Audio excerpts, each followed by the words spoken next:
Hello, everybody. Let's see. I'm going to see if I can connect with Monica, and we will start. I'm going to. Where are you, Monica? Uh-oh. Where's my phone?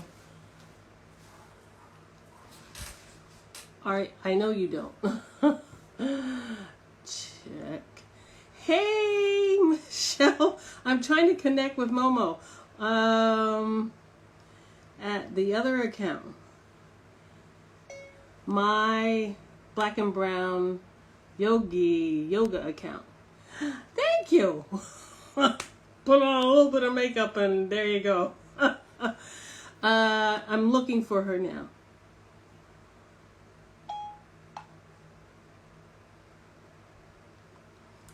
I have to see if I can get you in. Let's see. Hey, where are you, honey?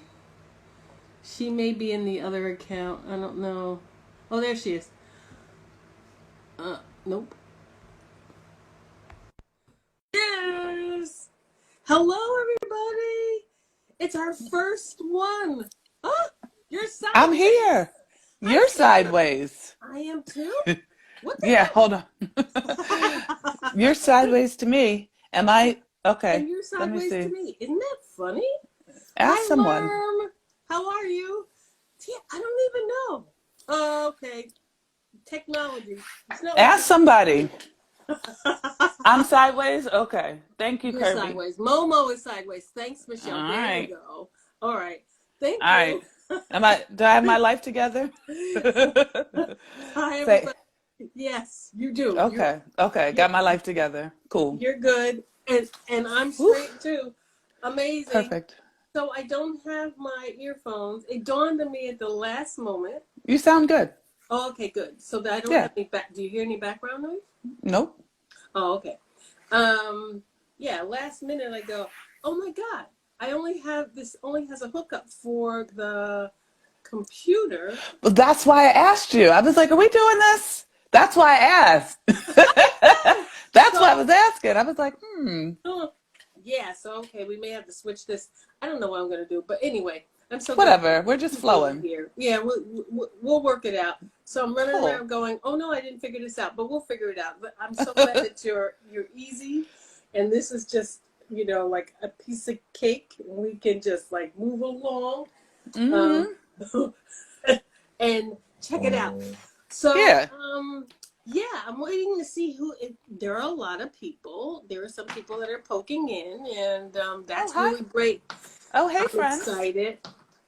Yeah, so it's late for us. Well, it might not be late for you. Is it late? I mean, it's 9 o'clock. I mean, yeah, I know, right? So my family, yeah. Sorry. People that are on the East Coast side, they're like, oh, it's only in the afternoon. Or if yeah, you're it's in the 3 West o'clock. Coast, yeah, right. It's like, for sure. So where are you right now? I am in Costa Brava. I'm visiting my in-laws. And of course, it's 9 o'clock. So Spanish people, everyone's eating dinner. But they're eating. Yes. But the Momo. Oh, but the Momo. But the Momo. You're not eating. They're like, Momo, you want to come down and eat? I'm like, I got this thing. Hopefully they're going to save you some goodies. Oh, absolutely. I've been like eating all the Spanish things, and I mean, I could actually probably not eat for the next 3 days and still have enough food in my system from spending time with the in-laws. My mother-in-law keeps me well fed. So tell us where that is located, actually, because other people may not know. So I'm on the coast. So if my geography was any better than it is, I could give you more. I could tell you more. But you're north of where I am. I'm an hour outside of Barcelona. Okay. And I'm in this little town called Platja de Arro. And it's like a beach town. There's lots of tourists that live here, but right about now it's pretty empty because of the virus, Corona. So a lot of people that are normally here aren't here, which, I mean, I must say, it's great for Momo, but it's bad for business, obviously. Yeah. So, yeah, just peaceful nature, shops, beautiful beaches. And we really just come out here to just kind of disconnect from the city. in the Mm-hmm. hustle and bustle and just spend time with the family. Full cultural immersion that I don't necessarily get when I'm in Barcelona because it's so Yeah, international. right. Yeah, yeah, yeah. So, yeah. Exactly. So Uh-huh. which is really a bit different to being here because where we are, Where are sort of you so people Costa know? del. Yeah. Say again. Where are you so people know? I'm in Nirja Hmm. and I am in Malaga, Andalusia Okay. um, region. So we're further south. We're about 6 hours from where Hmm. Momo is. Hmm. And this is a small town, but it's a very popular place for tourists to come and a very popular Right. place for other Spanish people to come Right. because it's on the coast. But it's small. It's not a big city. The biggest city is Malaga, which is definitely not as big as Barcelona, but you Hmm. know, it is the city. Very Um, cool. yeah, for us, but nonetheless, it's much smaller, and you're always immersed. That's that's great.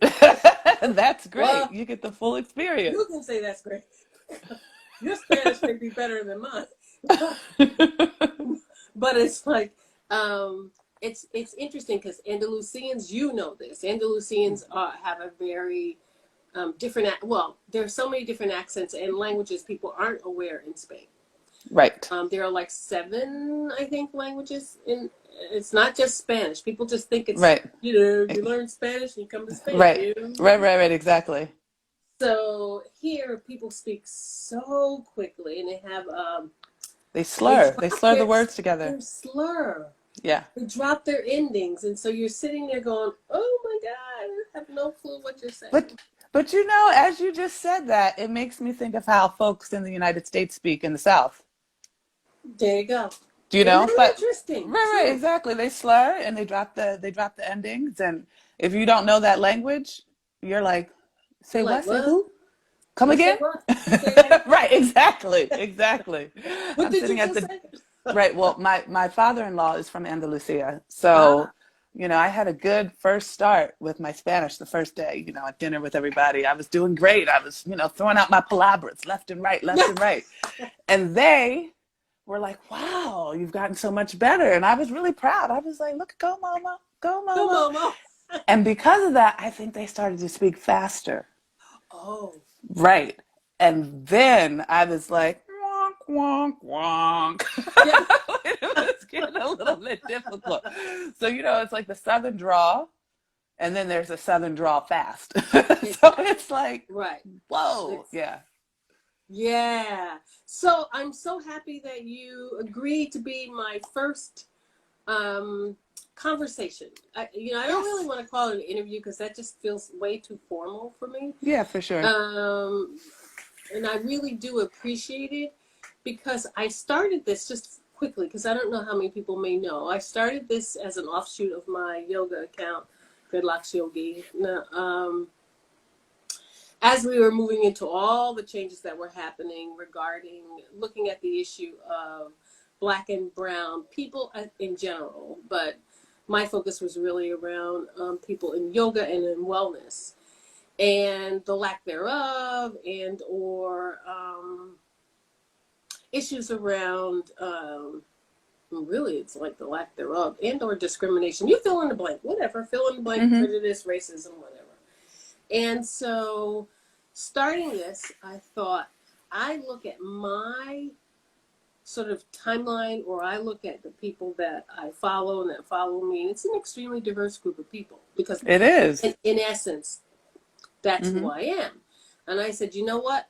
I think it's just really important to share the stories, to share whatever that may mean, struggles, good stuff, bad stuff, ugly stuff, uh, airing dirty laundry stuff, whatever it means Mm-hmm.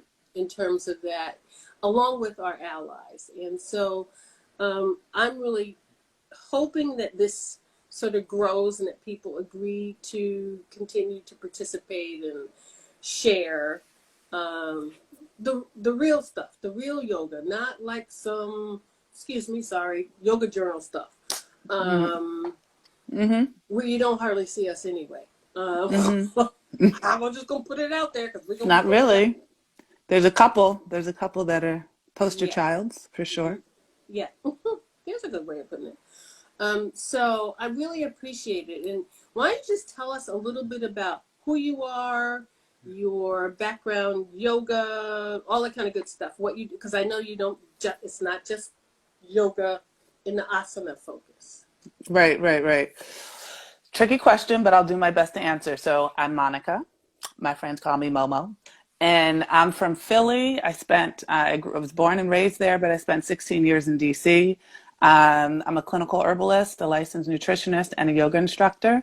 And I do a couple other things as well, just to keep things interesting. Mm. And I'd say, let's see, hmm. I'm my mother's child. I would say that would be, I don't like Mm. these labels. So when people ask me, so who are you? What do you do? Like, I don't define myself as like, oh, I'm a yogi, or oh, I'm a nutritionist, or oh, I'm an herbalist, or oh, Ah, I'm a this, or like, for me, it just is like, it doesn't roll off the tongue because I really right. identify first and foremost as being my mother's child, Gotcha. because that gives me the freedom to express myself however I deem appropriate at any time, like my mother, who's deceased, um, Hmm. taught me to. So that's in a nutshell who I am. Um, and yeah. So how did you like begin and start in yoga? What was the catalyst Okay. for that? Okay. So I started in yoga. I feel like it was literally maybe 20 years ago. I was just at the gym, Gold's Gym. Ah, And I think, Gold's yeah, it Gym. was Gold's Gym. And I had taken a yoga class. And I remember thinking, like at my first yoga class, I was like, I would love to do this, but I'm not flexible. So Mm. I could never do this, right? That was how it started. And then from there, I'd taken, I mean, many years later, like maybe 8 years later, I'd taken a Bikram yoga class. Hmm. And woof, I might say that might have been a little bit, woof. That was, I mean, all I know is I didn't know if I was going to throw up on myself, shit myself, or faint. Like literally. Like I was like, I don't know what that just was. I, Um, Everybody was like smiling and acting like everything was normal. And I was like, wait a minute. Right. But what I realized was like, oh, I actually messed that up. Not that there's any mistakes. Like, I don't right, think they're right, right. mistakes, but like, I wasn't properly hydrated. So that's why I felt Uh, that way. Right. And I was like, wow, that's really interesting. Like, that was like the first little glimpse of me like understanding that there's like a lifestyle thing that's involved with this practice, right? That was like my first awareness. It's like, and it's fundamental. I mean, I was always athletic, always doing sports, always drinking, water. Not right, obviously, but I was. But like when you're doing like a 90-minute intense yoga practice, the amount of right, hydration that's required is a little bit more than I would necessarily feel like is required to go to the gym, right? right. So I did a little bit of Bikram yoga, and I kind of liked it.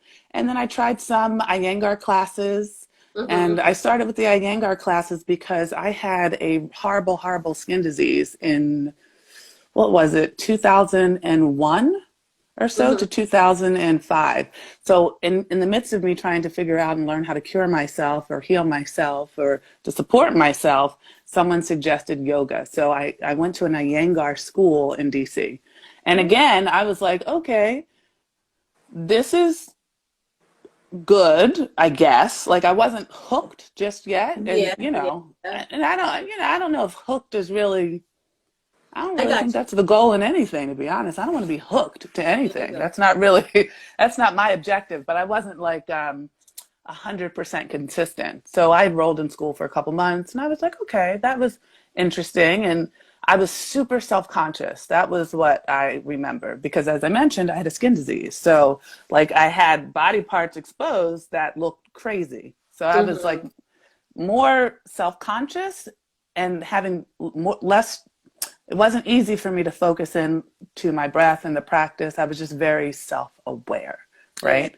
yeah, yeah. So, and it's funny because I see that now, you know, as a teacher, you see that self-awareness and difficulty in some of my students, and I have a lot of empathy for it, obviously, because I remember Yeah. how self-aware I was. So let's see. So then from there, what I did a Yangar, and then I'm not sure what my next practice was, but fast forward to 2015, I found a studio, a hot yoga studio in Philly, and I liked it a ton, and I decided to join their teacher training. So that's what I did in 2015. And that was actually sparked by my mother's passing in 2012. I realized I had this whole thing. I was like, you know, there's this long list of stuff that I want to do that I always created this story that I can't do. And in her honor, I just decided to create a list of those things that I thought that I couldn't do for whatever reason, and I just started Mm-hmm. doing them. Mm-hmm. I just like literally one by one, I just started doing them. And then I signed up for teacher training for a hot vinyasa class in 2015 at Dana Hot Yoga, which I love. And I love my teacher, Dana Mitchell, shout out. Mm-hmm.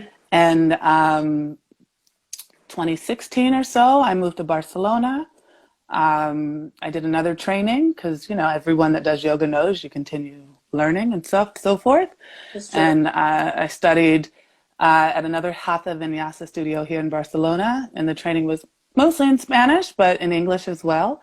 They were very generous to help me out at times. I'd be like, what's going on? But it was a great experience and immersion for me to actually learn in a different language and a challenge. Mm-hmm. And yeah, and then I started teaching here. When I was in Philly, I was lucky to go back to the black and brown yoga story. I was teaching mostly black and brown people. Mm-hmm. So that was like my fortune. I didn't really have that. Yeah, that was a wonderful gift that I was able to offer. It is And a gift. now that I'm like on the other side of it, where there's very few black and brown people that I'm teaching, I realize how much of a gift it was because maybe I took it for granted because a lot of the people that I taught were black and brown, mostly ladies, but some men. Mm-hmm. Mm-hmm. Yeah. Yeah, I think that, you know, when I think about, as you review your connection to starting yoga, and I think about um, some of my experiences, they're black and brown yogis were far and few between. Yeah, for sure. And I think had I been, or had we still lived in Connecticut, because, you know, when I started my yoga practice, which was almost 8 years ago, when I was 60, um, I was in sort of Southwest Florida, which is very different than people think of Florida. Come down, go to Orlando, go to, you know, whatever, maybe go to Miami. But Southwest Florida is very, very different. It's the corridor between that runs sort of 75. There are a lot of people who may not get this if you're not from the States, but it's sort of the middle America, and it sort of travels down. It goes all the way down to Florida, to the peninsula, as opposed to the East Coast, which runs 95, which means that's Connecticut, New York, you know, blah, blah, blah, blah, blah, all the way down to Miami. It's a very different culture. Mm-hmm. And so when I started, actually I started with my Zumba teacher. I loved her to death, Becky. That's a I shout could out. see Yeah, it. Becky. I could see it. I could see it. I love me I could some see that. Zumba. I could never keep up. I know. Oh man, talk about a workout. And she did Tabata, and I love Tabata. Wow. And then she did yoga, and I said, I've always thought about it. Long story short, I ended up going. Didn't like the fact that she was in this really small space at the time. And then she went on to the beach, and that was cool because I could go to the beach. It didn't feel crowded, that kind of thing. And I did try going to studios, but my experience with studios was never positive. Mm-hmm. Always, you know, sort of the side eye about you Mm-hmm. putting your mat near my mat, or that's my spot, or no introductions from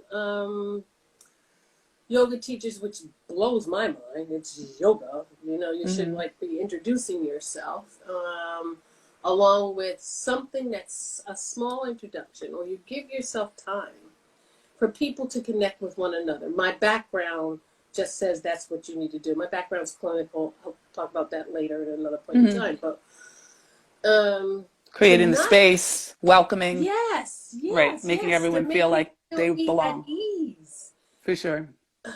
And I just never felt that, never went back. And the type of person I am, I make sure I let the owner know. Of course. Why not? So, for owners that are watching this, for yoga studio owners, teachers too, be mindful. You are not all that. And you are gifting your practice to your students. Mm-hmm. It's a gift. It should be a gift. It's not about you. It's really about them. And so Mm-hmm. to not feel that just pushed every button I had. And I just said, "Bleh, screw this." Stuck with Becky, white woman, very aware, big, yoga on the beach, me and a Mm-hmm. handful of other people, black and brown Mm-hmm. people going, but never really a lot. And Mm-hmm. so when I did my yoga teacher training, it was like, well, how do I gift and not be selective about my gift? Not be selective about who comes, but how do I gift and encourage that it becomes something that's bigger? You know what I mean? Mm-hmm. Mm-hmm. So that was, a challenge for me. Still remains a challenge because we've talked about this, how you sort of see yourself in these spaces and you are the only one. Mm-hmm. Mm-hmm. Yeah. So I wonder if you could talk about that a little bit, being in these spaces and being. Yeah. Like as I mentioned, I'm used to being the only one, but not necessarily in yoga. So in other aspects of my wellness journey Uh, is where I've been more acquainted to being the only one, and I was kind of faced with things that were, very triggering to me. So, for yeah. example, and can I share a story that's not directly yoga related? Because Oh, I think sure. everything's related. Please. Okay, Because it's okay, all about, cool. it's all related. Yeah, yeah, yeah. Because like yoga has helped me kind of deal with some of these things um, that I deal on a day to day in other areas of my life as a Black woman, right? So, for example, I grew up going to Quaker schools. And in Quaker Uh, schools, every day we have, well, every Wednesday, definitely, we have meeting for worship, which is basically an hour or so where you sit and you meditate, essentially. And if you feel the mm-hmm. need to stand up and share, you stand up and share. There's no leader, there's no format. It's just silent talk, and you can, stand up and share. So Yeah. I was in this environment from, I would say, fifth grade to 12th grade. So that's what I was accustomed to. Now, part of my time in Philadelphia, when I came back home from DC, I was like, I want to go to, we call it meeting for worship. Now, I don't identify as a Quaker, but that was like part of my growing up, right? I was like, I want to go to meeting for worship. I think that would be like a great way for me to just kind of, sit and begin a Mm-hmm. practice, a spiritual practice. I was grieving. And I went to a worship house, a friend's house, that's what they call it, in Philadelphia. And this was quite funny to me. There was about 5 of us. And the guy that was leading it, he's like, okay, we're all sitting in a circle. And he's like, okay, so welcome everyone. And he looks at me and he goes, is this your first meeting? Oh, no. And, I didn't want to be annoyed, but, I was like, just answer the question, Momo. I was like, no. But that wasn't quite good enough. Have you sat before? Like he thought, let me rephrase it. Because Yes. Yes. of course, there's no way that you know Of anything course not. about this tradition. It's impossible, right? So, the irony of it all, so we sit there in silence, and literally it was like 5 of us, and we're sitting on a chair just like I am now. And, I'm like, sitting, and in true Momo fashion, I fall asleep. You did. Head bobbing, leaning, trying not to fall off the chair. And I'm like, and this is what I've done for my entire history in meeting for worship. I always fall asleep. That's what I do. No, it's not the first time, but that's what I do. But it was very triggering, right? Like Yeah. in all seriousness, because it's like, wow, like I've probably been practicing and exposed to this belief system more than anyone that is sitting here with me, Yeah. right? Right. And the fact that you assumed and didn't and you couldn't accept my answer. You couldn't accept. Right. Like it's okay, it's fine to make assumptions. We all make assumptions, right? It's like, Right. oh, Right. what are you Right. doing here? I never seen you. You're new. Right. Is this your first? Mm. Okay, maybe. But the fact that you couldn't accept my answer was kind of like very triggering to me because I Right. was trying to kind of come home, in a sense, to Right. something that was healing and nurturing to me and see just what the experience would be like as an adult to have some sort of like connection to myself, basically, and to be able Mm-hmm. to sit in that silence, right?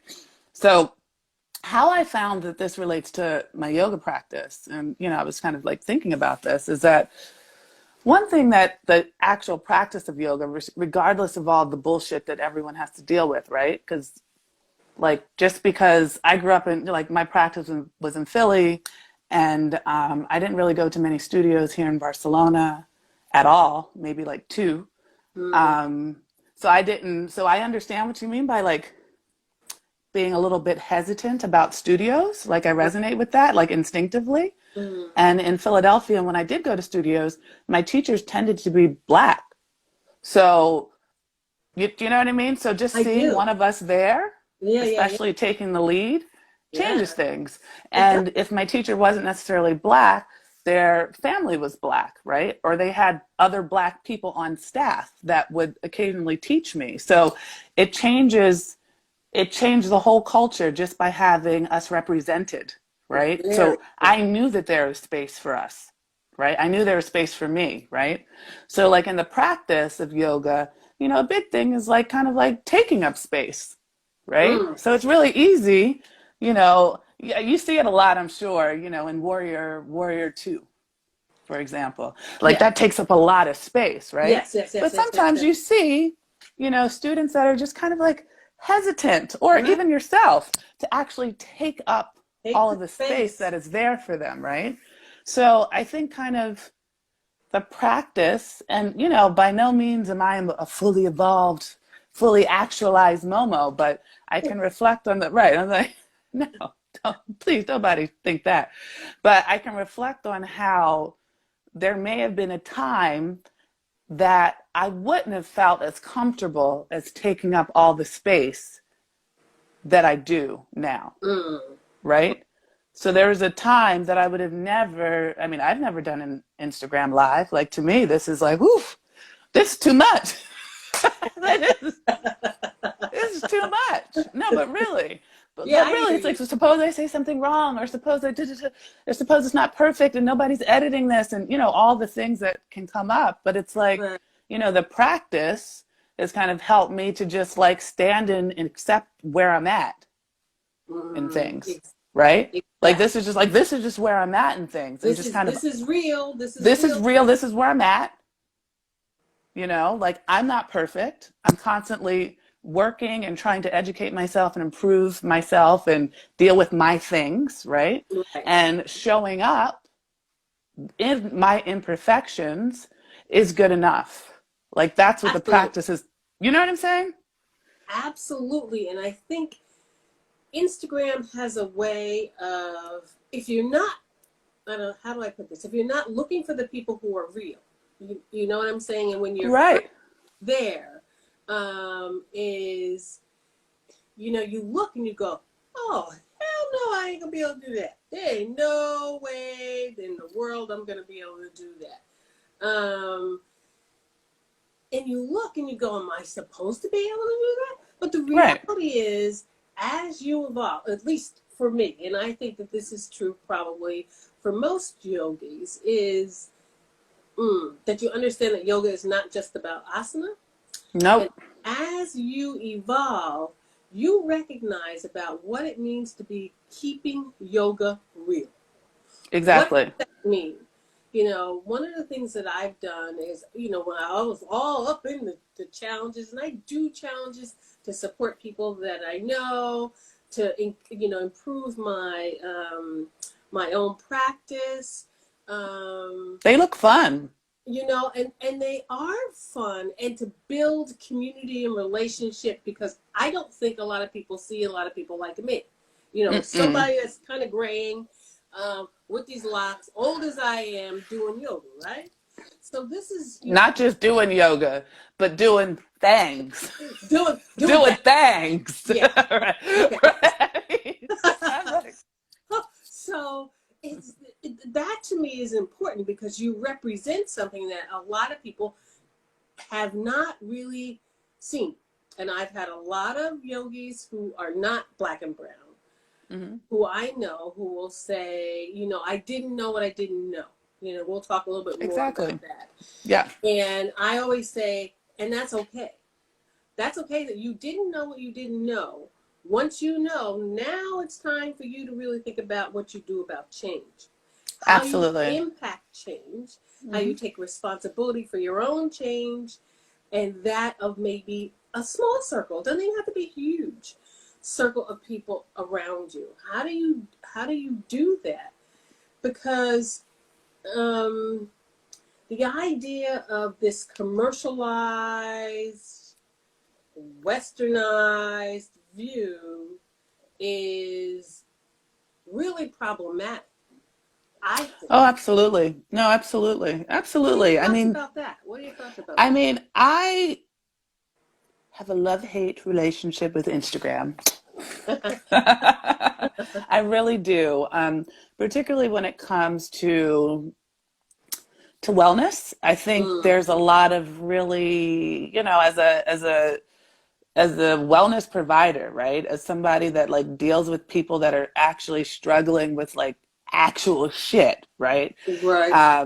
I mean, besides the rest of us that may be struggling and don't actually know that they are, Mm-hmm. Instagram is quite triggering, right? Yeah. So I find, particularly when it comes to yoga, I mean, I appreciate the body positivity movement that's happening, right? So we're starting to see different shapes and sizes and ages and everything practicing. That's great, but um, I personally am a little bit triggered because Instagram makes yoga only about the asana.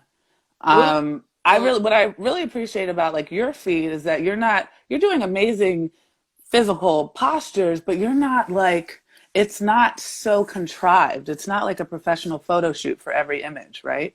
So mm, I think the problem is that for someone that's interested in getting into yoga or starting this practice, people will look at it and be like, well, they'll think exactly what I thought. And when I thought what I thought of, I'm not flexible, I can't do this, it was before Instagram was a huge thing.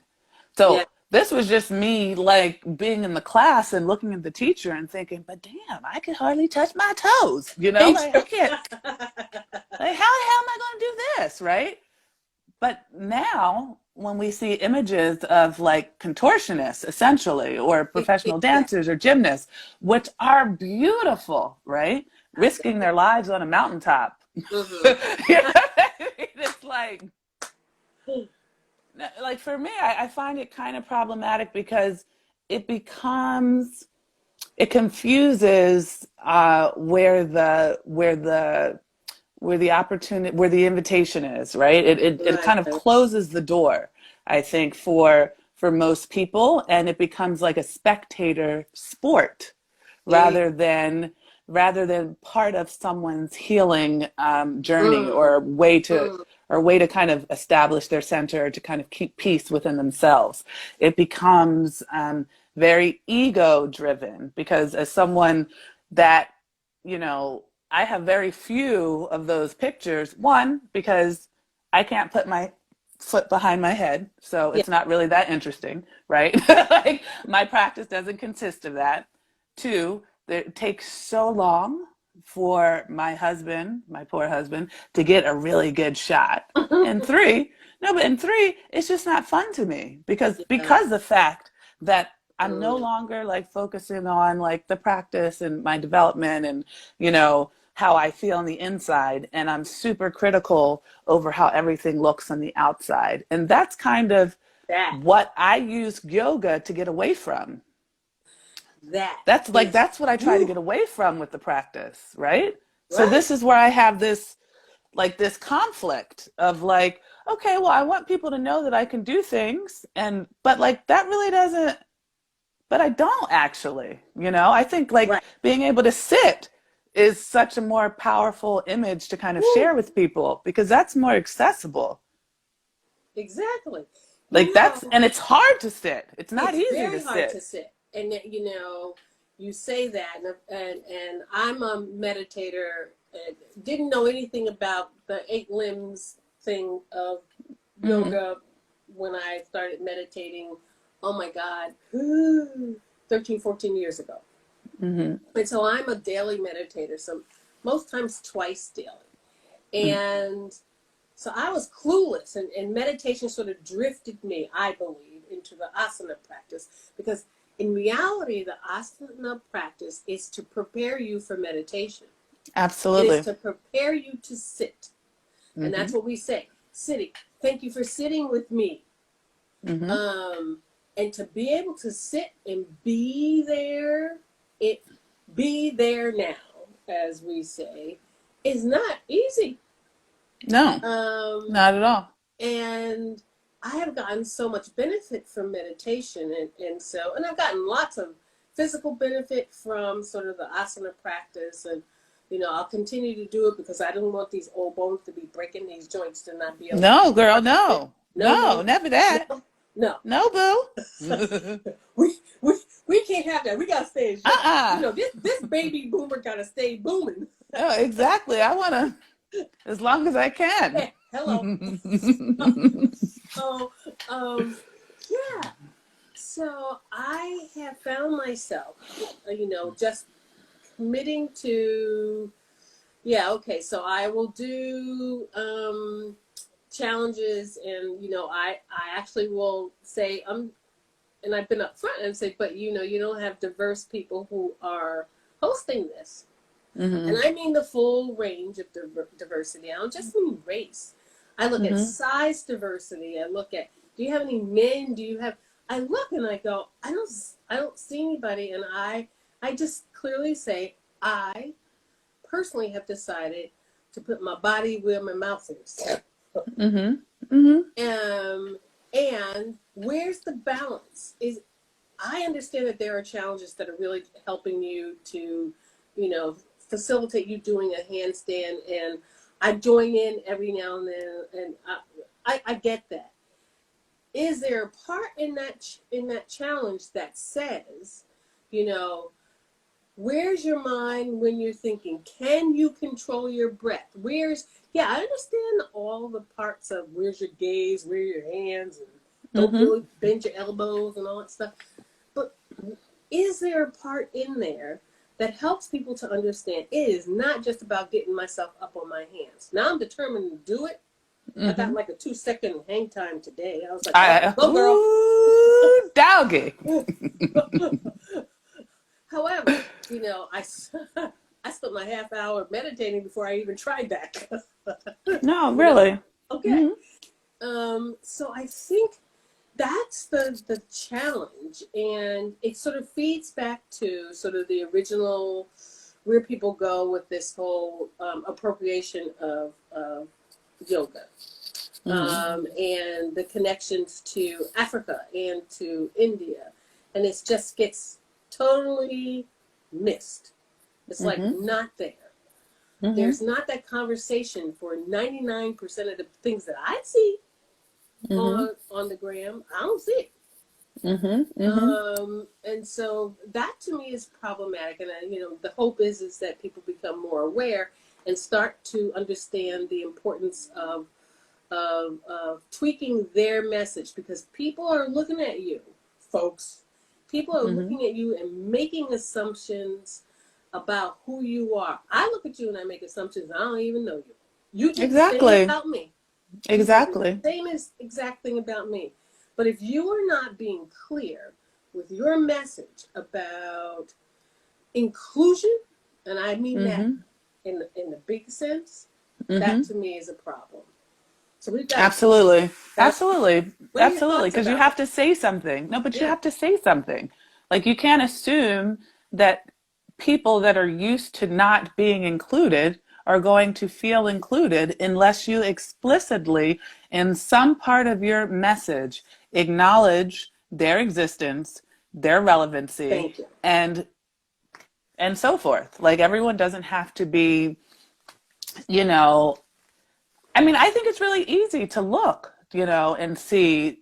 I mean, there's the Instagram persona and then there's the real life, but Mm, you can look at someone's messaging and get a sense of whether or not they're just, whether or not they're explicitly thinking of, you know, people of color, right. the LGBTQA Thank you. community. Do you know what I mean? Like you could see if it's like just completely oblivious and not on the radar, or if it's something that they are aware of. Right. So I think messaging is really important.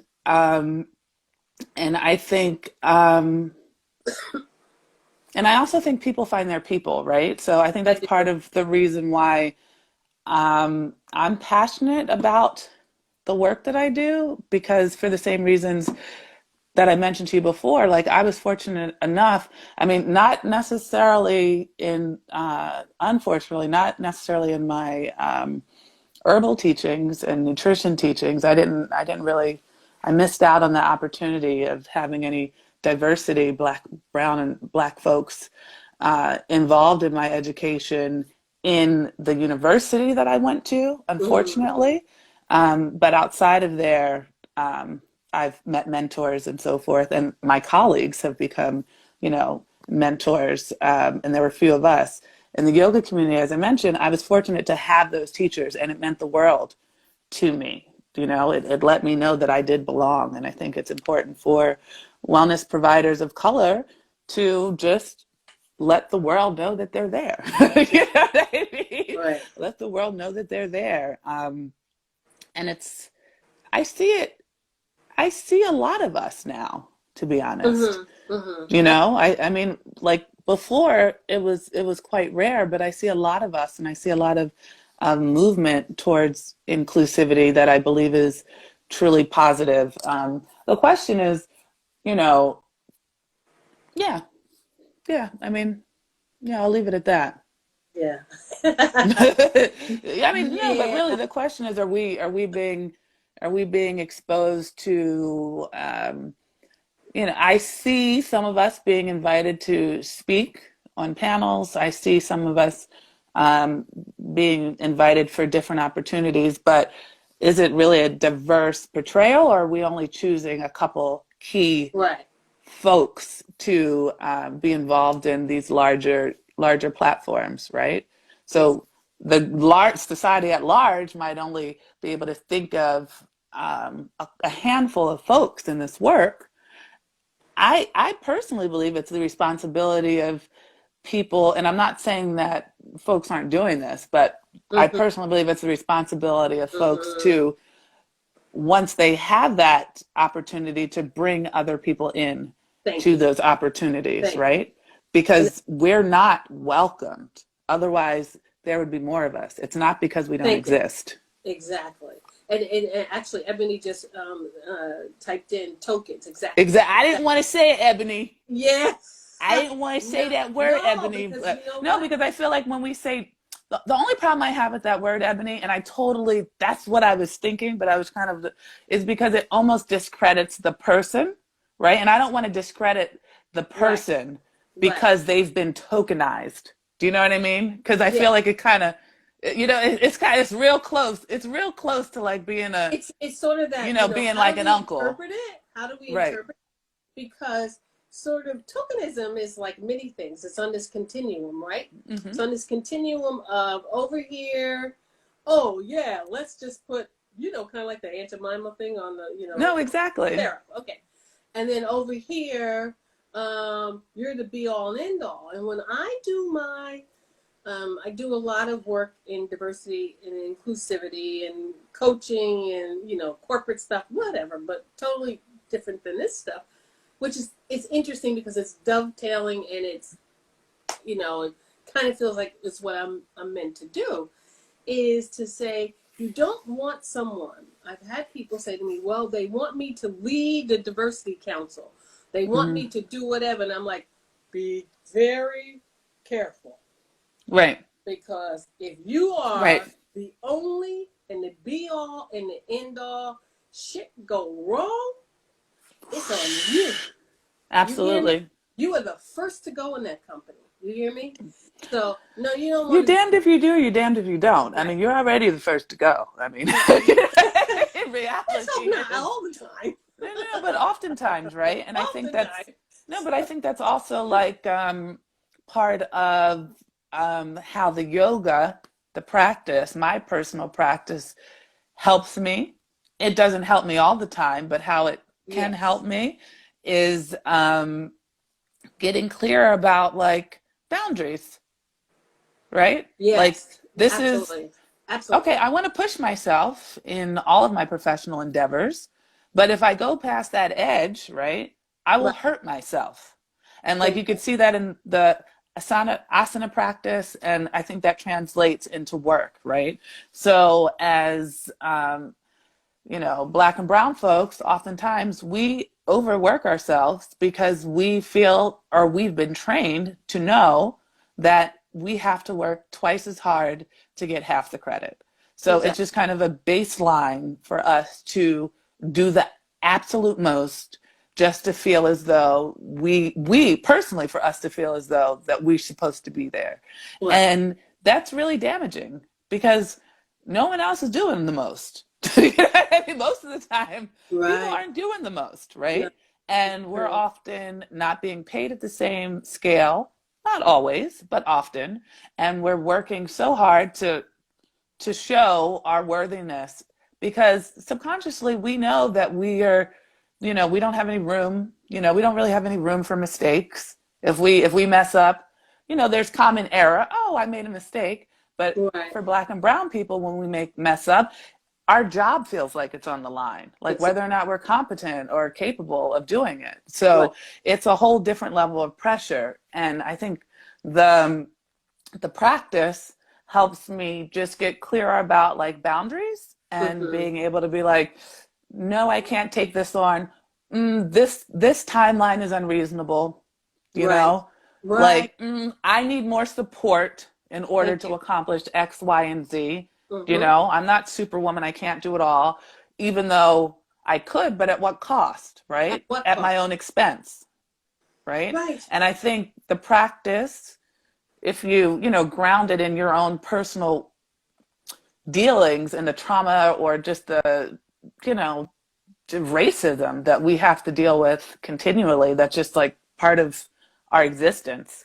I think it can kind of help in ways to create those boundaries. And I think it also, for me, because, I'm very pitta, very hot, Mm-hmm. helps give me a Mm-hmm. moment to like pause and not pop the off, right? Exactly.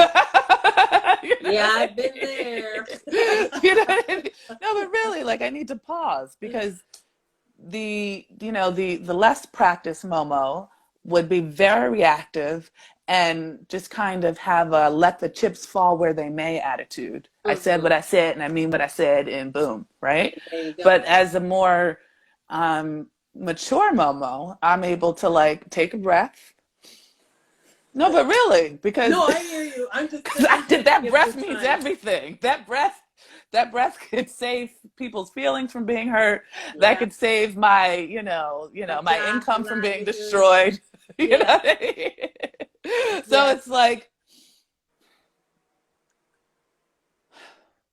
okay, Yep. this is how I'm feeling, right? And on top of that, it's like how I'm feeling is real because I'm now more practiced at like actually being uncomfortable and sitting with Mm-hmm. it in a given posture. I can be like, oh damn, this is Yeah, right. this is horrible. What do you they say I'm supposed to be here for 5 breaths, but God, Yeah, yeah, I no. think I'm good, right? But I can actually sit in the discomfort Mm, without having a whole right. drama around it. Isn't, oh Just gosh. knowing, just knowing, okay, this is how I feel, and knowing that it's real because there's gaslighting that we experience Mm-hmm. all the time, right? Mm-hmm. And people will make you think that you're overreacting or don't take it or you took it the wrong way or did it. It's like, Uh, no, actually, you I've simply sat with misunderstand. this. Right. I've sat with this and no, this was up, right? So it's Right. like, do you know? So no, I'm not being overreactive. I've I'm not actually overreacting. This is real. no, Don't dismiss and ignore what my feelings are in this situation. Don't act like absolutely. it, because that is about making them, whoever the them is, Mhm. feel okay. Oh, absolutely. And it's Don't blaming the tell me victim. any It's don't victim blaming. thank you. Don't dismiss me. I'm sorry. And I had when you were talking, I could think of a billion times, and many times I'm sure I came close to losing a job, but maybe they were afraid that I would sue. Mm-hmm. Because I can think of so many times that I just said. I remember one working in an inpatient substance abuse facility in New Haven, Connecticut, and I was head of whatever, going to different hospitals and doing stuff around whatever. And the boss, white male, took me to a room full of white doctors, Yale Mm-hmm. New Haven Hospital. Mm-hmm.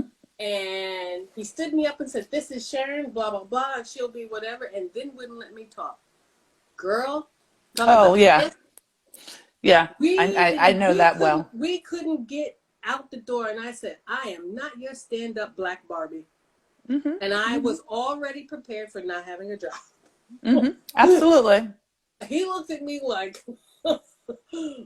what did you just say? And I said, "Don't you ever." I said, Mm-hmm. "I got as many and more degrees than you have. Don't you ever stand me up in front of a group of anybody, in particular white men, Mm-hmm. and not let me speak for myself." Like I was Absolutely. standing up there, look what we have. I was like, oh my God, It's like, do you want a gold star? thank you, You thank want a you. gold star? Right. And Absolutely. back then, my mouth was like that. Now, Exactly. Exactly. with meditation and yoga, I go, mm, let's just sit back. Doesn't mean that my temperature is not rising. No. My temperature is rising, but I am thinking, I am going, you are going to have to approach this in another way. You can get your point across, but you're going to have to approach it in another way. I don't know that people of European descent have to do that as much. I'm not saying they don't have to, as No, much as definitely we do. not as much. Definitely not as much because especially particularly as black women, the whole stereotype in America, well, we'll keep it there, right? The stereotype in Yeah, America is that we are attitudinal, difficult, unreasonable, emotional, and everything else. So if we come at you direct, it's right. almost too much to handle. So, many of us have learned how to be softer in the delivery when Mm, I think clear and direct should be enough. So every time that you have to censor yourself, right? A mm. little part of you dies on the inside, Is the I truth. believe. Yeah. Every time you have to kind Mm, of just be like and mm. just say that thing that goes over better because you now know, okay, let me breathe, let me swallow. There's a little part of you dies, right? Because sometimes it's appropriate to say, I'm sorry. I'm sorry. Excuse me? Mm, mm. You're way out of line. But if we do that, we are hostile. If a white woman does that, she's got a concern, and everyone needs to listen and make sure that she's okay and we're not offending her Right, and right, protect her. right. Right? If we do that, we're a problem that probably we're not a good fit for the culture. And Mm, maybe this isn't really going to work out well, right? So I think every time that happens, for us to be just fully ourselves, there's a part of us, and we have to swallow that, a part of us dies. So that's you know, that in of itself is traumatic. Very You're true. like, It's you're being true. trained to be like not yourself, right? Right. And I think, I mean, it's just terrible, really. You know, it's just terrible. I don't know the answer. Yeah, not sorry, Leah living life. Exactly. Yes, Sorry, not right. I see sorry. that. Not Sorry, not sorry. sorry, right? And I think, you know, there's a shift and it depends on the environment that you worked at. A lot of my experience professionally has been with nonprofits and higher ed. And, you know, that's the reality. You know, it doesn't matter how, how much you're excelling, but if you're like Ugh, direct and tell me. concise, it's often problematic. It's often problematic, It's the right? truth. It's the Hmm. truth. We You've are at experienced it as 10 well. our time. Say that again. I'm sorry. You've experienced that as well. Definitely. Okay. We're like at 6 minutes. They cut us off in an hour. Yeah. I'll say yeah. Right, right. I mean, there's so many stories, but I don't know. there, I don't know that the there are stories are as valuable as just kind of being clear on like how what happened made us feel. right Because the stories repeat themselves. There's so many stories. over and over and Right. It's over it's just again. like, and we don't have room to actually process how we feel. And again, I think, you know, the meditation practice that I've developed through my yoga practice, and actually before my yoga practice, has really helped me process my feelings. Before, I think I would just talk to everybody, and I still do Hmm. that, but whew, at a huge, like a whew, Right, right, way more. right. Um, and to be able to kind of get clarity on like what actually just happened there or what actually is going on right there. That's a gift because again, as you know, folks of color, we often don't have the luxury to sit and make ourselves a priority, right? Mm-mm, We mm-mm. don't. We just don't. And the But we only time I can. will say this, we can, and I I will say do. this, it is, and you do. And one of the things that I did is to decide that I would not work for anybody else anymore. That's what I did. Right. That's what I did. It's like, you Absolutely. can't deal with these locks? Okay. Right. So what? I don't care. I don't want to really work with you anyway. You know what I'm saying? Right. No, absolutely. Um, you think or say things like I hear and it's like, oh my God, you're so articulate. And I'm like, I got three fucking disease. Why wouldn't I be articulate? What does Right, that mean exactly. anyway? It's like, oh, Um, I'm surprised that you can read and write well. wow. Right. So it'll be interesting. We're going to have to revisit this discussion, this particular Absolutely. Absolutely. discussion about sort of, as Black women and in professional circumstances and the impact with our background in yoga. We're going to have to revisit and have this a further discussion. We probably need a round table, don't we? Look, For sure. For I'm looking sure. at Michelle and I'm looking at Ebony and Leah. It's like Ebony. yeah, we're gonna need a round Absolutely. table. No, absolutely. And I also think it's important to not disregard people that aren't professionals because Right. if the bullshit that I deal with as someone that has, I feel like more education than I need, really, do you know what I'm saying? Not that I'm not a forever student, imagining how someone that has less privilege and less resources experiences the same thing, I think is an important addition to this conversation because we're all in it together. Thank you. That's a perfect way to start. We got 1 minute and 19 seconds. I never did this Me before, so I didn't know that neither. Me neither. they give me You, we all right. We did you good just research. popped my Insta live cherry. Woo. Oh, jeez. We're so crazy. Some people say, yeah, well, we're definitely in a happy schedule. I just want to remind people that next week, Michelle will be on with me, Curvy Yoga Girl, who is an ally, and you don't want to miss it. It's going to be, I got to think of my time zones now, 9 o'clock her time, 9 in the morning her time, which is East Coast time. And of course, I will be taping and all that kind of good stuff. And then I really wanted to do a quick shout out because people were asking me about the earrings. My girl, Nikki 08 made these and sent them to me. She lives in Florida and she's a yogi, so follow her. Nikki 08. You see those little Om thingies? Ooh, me likey, me Right? likey, me Yes. likey. So Yes. Very Monica, cute. thank you, thank you, thank Thank you, thank you. you, thank you. I really Thank you. appreciate it. Thank you all who tuned in. We hope that you two keep continuing. And please send me messages, send her messages, follow her, do all that good stuff. We love you. Bye.